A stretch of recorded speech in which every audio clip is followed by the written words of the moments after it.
Welcome back to Library Choice YouTube channel. In today's class, we'll be learning how to make this beautiful side rush dress. Okay, it's a very simple dress to make and it's beginner friendly. This is something you would like to learn. Kindly stay tuned to the end of this tutorial. Thank you. And this is to remind you that our ongoing brush up class is available.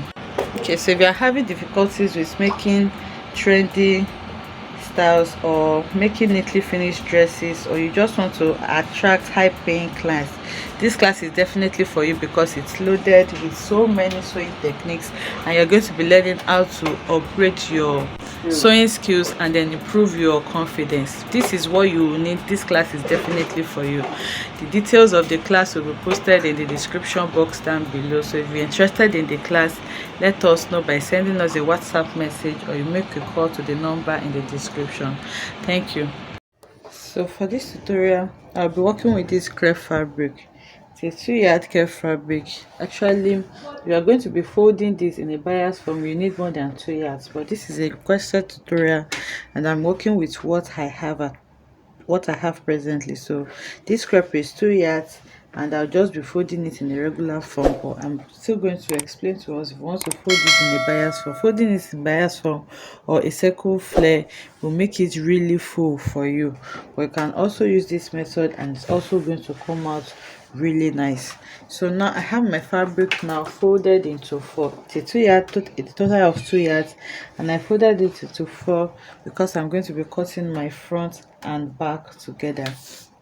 So after folding it into 4, the next measurement you need is the length of your dress. So the length I'm working with, my knee length is actually 42 inches.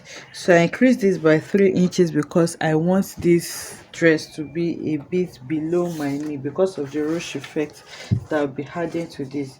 So I have 45 inches here and then 1 inch for my seam allowance, for my hemming allowance. So now I have my fabric folded by 46 inches and the width that I used here is 2 yards. So I folded 2 yards into 4. So you first fold it into 2. Okay, so this is the full fabric. You fold it into 2 first, and then after folding into 2 you fold again into 4 so that I can cut your main fabric and your lining together. So after doing this, now we'll start to draft on it. So we're going to be folding this in bias form. So bias is actually simple. I'm just going to use this leftover to explain it to us. So folding in bias form simply means you're folding like a triangle. So now after folding your fabric like this, the next, instead of just folding it into 2 like this, you fold it like you're folding a triangle. You can see how I folded this. So now it's going to give you a fuller effect, but it takes more fabric than the method that I'm going to work with for now. So the first measurement I need is my shoulder measurement. The shoulder I'm working with is 16 inches divided by 2 is going to give me 8 inches. So this is going to be a sleeveless blouse, so I'm just going to add the 8 inches like that, and then by the time I hem it in, it's going to give me perfect shape that I want. So for my neckline, I'm working with a neckline of 3 inches by 1.5 inches for the back and 3 inches by 3 inches for the front. Okay, it's not going to be too wide. I'm just going to make a slit at the back so that I can wear it easily, because if you notice, we did not have a zipper allowance to the back body, so it's not going to have a zipper either. So that's my back neckline and this is my front neckline. I hope my chalk is visible.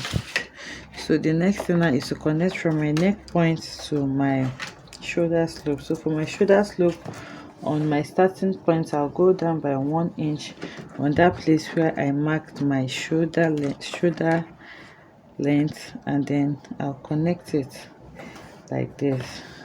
So the next measurement I'm going to be taking now is my armhole measurement. The armhole I'm working with is 9 inches actually, but because this is a sleeveless dress and I don't want part of my armpit, so if I'm adding the sleeves to this, I can work with the 9 inches, but because the sleeve is not going to be attached to this and I don't want my armpit to be showing by the time I raise my arm, so I'm just going to make it 8.5 inches or even 8 inches. Remember, we are still going to aim it, so I'm just going to leave it at around 8.25. and there I'm going to take my straight line to take my bust measurement. So my bust measurement is 42 inches. 42 divided by 4 is going to give me 10 and half.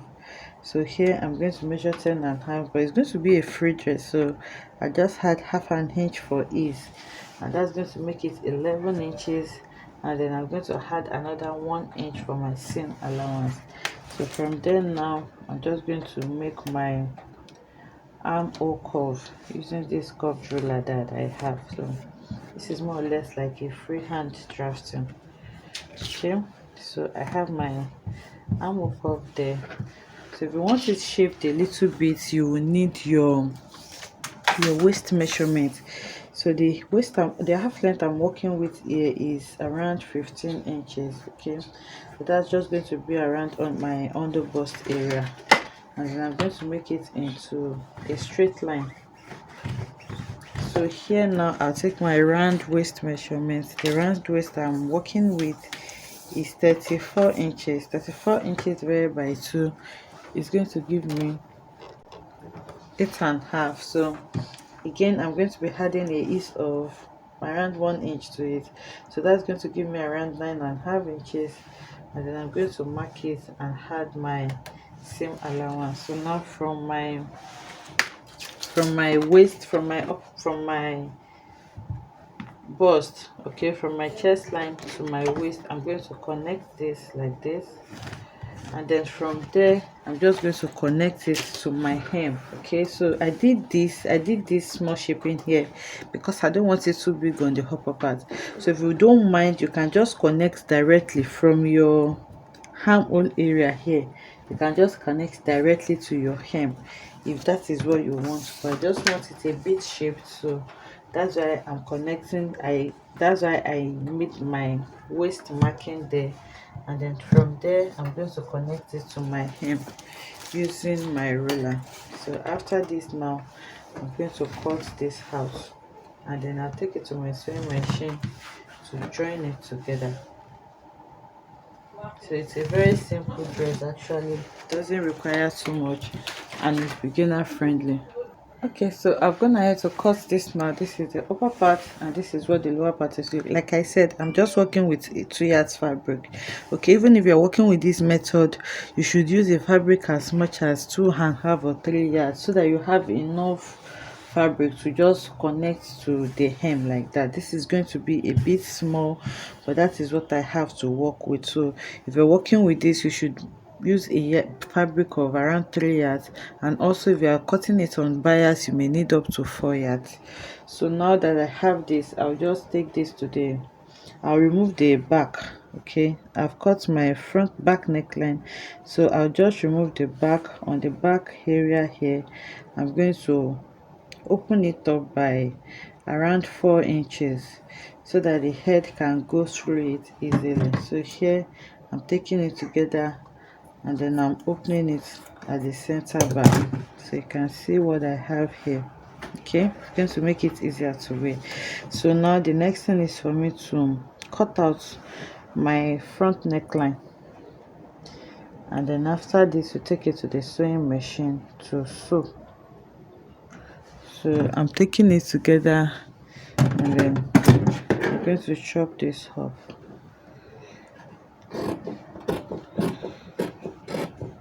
Okay, so now I have my front and back ready. I take it to my sewing machine now, and then join it on the shoulder. Okay, I'll join it on the shoulder, and also I'm going to, before I sew it on the side seam, I'm going to hem it. Remember, it's a ruched dress and we're going to be passing a rope through it, so that my rope can come out easily, I'll first hem it separately. I'm not going to hem it together. I'll hem it on the lower part separately before I join it on my side. So I'll join it on the shoulder, hem the lower part, and then join it on my side, then bring it back to show us. So I've gone ahead to sew it on the shoulder, as you can see.